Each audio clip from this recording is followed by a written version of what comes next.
ಕಾನ್ಸ್ಪಿರಸಿಗೆ ಎದುರುಕೊಳ್ಳಲ್ಲ ನಾನು. ಸೈಟಿಗೋಸ್ಕರ ನೀವು ಚೇರ್ನ ಕಳ್ಕೊಳ್ಳುವಂತ ಪರಿಸ್ಥಿತಿನೂ ಬರ್ತಾ ಇರಲಿಲ್ಲ. ಹೆಂಡತಿಗಿರುವ ನೈತಿಕ ಜವಾಬ್ದಾರಿ ಗಂಡನಿಗೇಕಿಲ್ಲ. ನಿಮ್ದು ಯಾವುದು ರನ್ನು? ಯೂಟರ್ನ್ ರನ್ನ? ಪತ್ನಿ ಸೈಟು ವಾಪಸ್ ಕೊಟ್ರು ಸಿದ್ದರಾಮಯ್ಯ ಕೊಡ್ಲಿಲ್ಲ ರಾಜೀನಾಮೆ. ನಾನು ತಪ್ಪು ಮಾಡೇ ಇಲ್ಲ, ಅದರಿಂದ ರಾಜೀನಾಮೆ ಕೊಡತಕ್ಕಂಥ ಸನ್ನಿವೇಶ ನಿರ್ಮಾಣ ಆಗಲ್ಲ, ರಾಜೀನಾಮೆ ಕೊಡಲ್ಲ. ಸಿದ್ದರಾಮಯ್ಯ ರಾಜೀನಾಮೆ ಕೊಟ್ಟರೆ ಇಡೀ ದೇಶದೊಳಗೆ ಕಾಂಗ್ರೆಸ್ ಮುಳುಗೋಗ್ತದ. ಫಸ್ಟ್ ವಾಯ್ಸ್ ನ್ಯೂಸ್ ವಾಹಿನಿಯ ವೀಕ್ಷಕರಿಗೆಲ್ಲ ಪ್ರೀತಿಯ ಸ್ವಾಗತ. ಯಾರೇ ಕೂಗಾಡ್ಲಿ, ಊರೇ ಹೋರಾಡಲಿ, ನಾನಂತೂ ರಾಜೀನಾಮೆ ಕೊಡೋದಿಲ್ಲ ಅಂತ ಸಿದ್ದರಾಮಯ್ಯ ಪಟ್ಟಾಗಿ ಕುಳಿತು ಬಿಟ್ಟಿದ್ದಾರೆ. ಎರಡೆರಡು ನ್ಯಾಯಾಲಯಗಳಲ್ಲಿ ಮೂಡಾ ಪ್ರಕರಣದ ಬಗ್ಗೆ ತನಿಖೆ ಆಗ್ಬೇಕು ಅಂತ ಆದೇಶ ಬಂದ್ರು ಸಿದ್ದರಾಮಯ್ಯ ಮಾತ್ರ ನನ್ ತಪ್ಪೇ ಮಾಡಿಲ್ಲ ಅಂತ ಹಠ ಸಾಧನೆ ಮಾಡ್ತಿದ್ದಾರೆ. ಬಹಳ ಜನ ಕಾಯ್ಕೊಂಡಿದ್ದಾರೆ, ಸಿದ್ದರಾಮಯ್ಯ ರಾಜೀನಾಮೆ ಕೊಟ್ಬಿಡ್ತಾನೆ, ಸಿದ್ದರಾಮಯ್ಯ ರಾಜೀನಾಮೆ ಕೊಟ್ಬಿಡ್ತಾನೆ. ನಾನು ತಪ್ಪು ಮಾಡೇ ಇಲ್ಲ, ಅದರಿಂದ ರಾಜೀನಾಮೆ ಕೊಡತಕ್ಕಂಥ ಸನ್ನಿವೇಶ ನಿರ್ಮಾಣ ಆಗಲ್ಲ, ರಾಜೀನಾಮೆ ಕೊಡಲ್ಲ. ಈಗಂತೂ ಎಫ್ಐಆರ್ ಬೇರೆ ಆಗಿದೆ. ಇಷ್ಟಾದ್ಮೇಲೆ ತಪ್ಪು ಮಾಡದೇ ಇದ್ರು ಯಾರಾದ್ರೂ ತನಿಖೆ ಮುಗಿಯೋ ತನಕವಾದ್ರೂ ರಾಜೀನಾಮೆ ಕೊಟ್ಟು ಕೆಳಗೆ ಇಳಿತಾ ಇದ್ರು. ನಿಮ್ಮ ಇಷ್ಟು ವರ್ಷದ ರಾಜಕೀಯ ಜೀವನವನ್ನ ಈ 14 ಸೈಟ್ಗಳು ನುಂಗಿ ಹಾಕಬಾರದು ಅಂತ ನಾನು ಸಿದ್ದರಾಮಯ್ಯನವರಿಗೆ ಸಲಹೆ ರೂಪದಲ್ಲಿ ಕಾಳಜಿಯುಕ್ತವಾಗಿ ನಾನು ಹೇಳಿದ್ದೆ. ರಾಜ್ಯಪಾಲರೇನೋ ಬಿಜೆಪಿ ಕಡೆಯವರು ಅಂತ ಆರೋಪಿಸಿ ಅವರ ಆದೇಶವನ್ನ ಪ್ರಶ್ನೆ ಮಾಡಿ ಹೈಕೋರ್ಟ್ಗೆ ಹೋಗಿದ್ದಾಯ್ತು. ಮೂಡಾ ಪ್ರಕರಣದ ದಾಖಲೆಗಳನ್ನ ಪರಿಶೀಲನೆ ಮಾಡಿದ ಹೈಕೋರ್ಟ್ ಹಾಗೂ ಜನಪ್ರತಿನಿಧಿಗಳ ವಿಶೇಷ ನ್ಯಾಯಾಲಯ ಇದು ತನಿಖೆ ಆಗ್ಲೇಬೇಕಾದಂತ ಪ್ರಕರಣ ಅಂತ ತೀರ್ಪು ಕೊಟ್ಟಿದೆ. ಅಲ್ಲಿನ ಘನ ನ್ಯಾಯಾಧೀಶರು ಏನೂ ಇಲ್ಲದೆ ಸುಮ್ಮನೆ ತನಿಖೆಗೆ ಆದೇಶವನ್ನ ಮಾಡುವುದಕ್ಕೆ ಸಾಧ್ಯನಾ? ಆದ್ರೆ ಈಗಲೂ ನಾನ್ ತಪ್ಪು ಮಾಡಿಲ್ಲ ಅಂತ ಹೇಳೋ ಸಿದ್ದರಾಮಯ್ಯನವರಿಗೆ ನ್ಯಾಯಾಲಯಗಳು ಯಾವುದೇ ಪಕ್ಷದ ಕೈಗೊಂಬೆ ಅಲ್ಲ ಅನ್ನೋ ಅರಿವಾದ್ರೂ ಕೂಡ ಇರಬೇಕಲ್ಲ. ಕೋರ್ಟ್ಗಳು ಜಡ್ಜ್ಮೆಂಟ್ ಬಂದಿದೆ, ಎನ್ಕ್ವೈರಿ ಆಗಬೇಕು. ಹೈಕೋರ್ಟಿಂದ ಬಂದಿದೆ, ಜನಪ್ರತಿನಿಧಿಗಳ ಕೋರ್ಟ್ ಬಂದಿದೆ.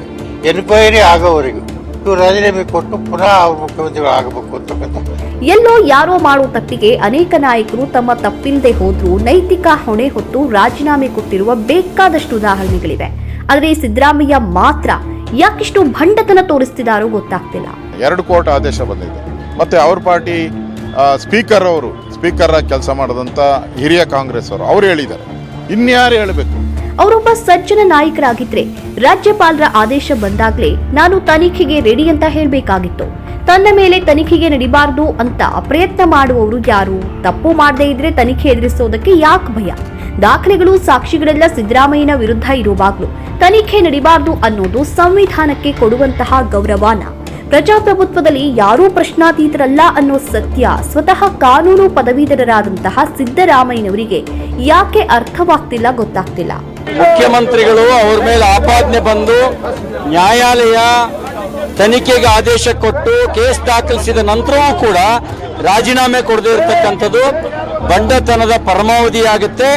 ಎಲ್ಲ ಬಿಡಿ, ಇಂತಹ ಒಂದು ಆರೋಪ ಬಂದ ಕಾರಣಕ್ಕೆ ತನ್ನ ಹೆಸರಿನಲ್ಲಿ ಇರುವಂತಹ 14 ನಿವೇಶನಗಳನ್ನ ಮೂಡಾಗೆ ಹಿಂದಿರುಗಿಸಿದಂತಹ ಪತ್ನಿ ಪಾರ್ವತಿಯನ್ನಾದ್ರೂ ನೋಡಿಯಾದ್ರೂ ಸಿದ್ದರಾಮಯ್ಯ ಪಾಠವನ್ನ ಕಲಿಬಾರ್ದ? ಆ ಸೈಟ್ಗಳು ಅಕ್ರಮವೋ ಸಕ್ರಮವೋ, ಒಟ್ಟಾರೆಯಾಗಿ ಆ ಆರೋಪದಿಂದ ತನ್ನ ಪತಿಯ ಗೌರವಕ್ಕೆ ಧಕ್ಕೆ ಆಗ್ತಿದೆ ಅಂತ ತಿಳಿದಂತಹ ಪಾರ್ವತಿ ಸಿದ್ದರಾಮಯ್ಯನವರು ಆ ಆಸ್ತಿ ತೃಣಕ್ಕೆ ಸಮಾನ ಅಂತ ಹೇಳಿ ವಾಪಸ್ ಕೊಟ್ಟಿದ್ದು ಸಿದ್ದರಾಮಯ್ಯನವರಿಗೆ ಯಾಕೆ ಮಾದರಿಯಾಗೋದಿಲ್ಲ? ನರೇಂದ್ರ ಮೋದಿ ಅವರು ರಾಜೀನಾಮೆ ಕೊಟ್ಟಿದ್ರೇನ್ರಿ? ಮನೆಯಲ್ಲಿಯೇ ಇಂತಹ ಆದರ್ಶ ಪತ್ನಿಯನ್ನ ಇಟ್ಕೊಂಡು ಸಿದ್ದರಾಮಯ್ಯನವರು ಕುಮಾರಸ್ವಾಮಿ ರಾಜೀನಾಮೆ ಕೊಟ್ರ, ನಿರ್ಮಲಾ ಸೀತಾರಾಮನ್ ರಾಜೀನಾಮೆ ಕೊಟ್ರ, ಮೋದಿ ಹಾಗೂ ಅಮಿತ್ ಶಾ ರಾಜೀನಾಮೆ ಕೊಟ್ಟಿದ್ರಾ ಅಂತ ಸಂಬಂಧವಿಲ್ಲದ ಉದಾಹರಣೆಗಳನ್ನ ಕೊಡ್ತಾ ಇರೋದು ನಿಜಕ್ಕೂ ಕೂಡ ವಿಪರ್ಯಾಸ. ನಾನು ರಾಜೀನಾಮೆ ಕೊಡಲ್ಲ. ಪತ್ನಿಯನ್ನೇ ನೋಡಿ ಕಲಿಯದವರು ಇನ್ನು ಜಗತ್ತನ್ನ ನೋಡಿ ಕಲಿಯೋದುಂಟ. ಇಂತಹ ಆರೋಪ ಹಾಗೂ ಒತ್ತಡಗಳ ಮುಂದೆ ಮುಖ್ಯಮಂತ್ರಿ ಸ್ಥಾನ ನನಗೆ ತೃಣಕ್ಕೆ ಸಮಾನ ಅಂತ ಹೇಳುವ ಧೀಮಂತಿಕೆ ಇಲ್ಲವೆಂದ ಮೇಲೆ ಎಷ್ಟು ದಶಕಗಳ ಕ್ಲೀನ್ ಇಮೇಜ್ ಇದ್ರೆ ಏನ್ ಪ್ರಯೋಜನ? ಅಥವಾ ಇವರು ರಾಜೀನಾಮೆ ಕೊಡೋದು ಯಾವಾಗ? ತನಿಖೆ ನಡೆದು ಅಪರಾಧಿ ಅಂತ ಸಾಬೀತಾದ ಮೇಲಾದ್ರೂ ಕೊಡ್ತಾರ ಅಥವಾ ಶಿಕ್ಷೆಯಾದ ಮೇಲಾದ್ರೂ ಕೊಡ್ತಾರ? ಈಗಿನ ಜಾಯಮಾನ ನೋಡಿದ್ರೆ ಮುಂದಿನ ಯಾವ ಹಂತದಲ್ಲಿಯೂ ತಾನಾಗಿಯೇ ಇವರು ರಾಜೀನಾಮೆ ಕೊಡುವ ಸೂಚನೆ ಕಾಣಿಸ್ತಾನೆ ಇಲ್ಲ. ಅಪರಾಧಿ ಅಂತ ಸಾಬೀತಾಗಿ ಶಿಕ್ಷೆಯಾದ್ರೂ ನಾನು ತಪ್ಪೇ ಮಾಡಿಲ್ಲ ಅಂದ್ರೂ ಕೂಡ ಅನ್ಬಹುದು. ನಾನೇನು ತಪ್ಪು ಮಾಡಿಲ್ಲ, ತಪ್ಪು ಮಾಡದೆ ನನ್ನ ಮೇಲೆ ಸುಳ್ಳು ಆರೋಪಗಳನ್ನು ಮಾಡ್ತಾ ಇದ್ದಾರೆ. ಅದರಿಂದ I am not going to resign.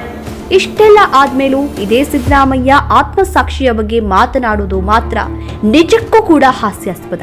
ನನ್ನ ಆತ್ಮಕ್ಕೆ ಆತ್ಮಸಾಕ್ಷಿಯಾಗಿ ಕೆಲಸ ಮಾಡಬೇಕು.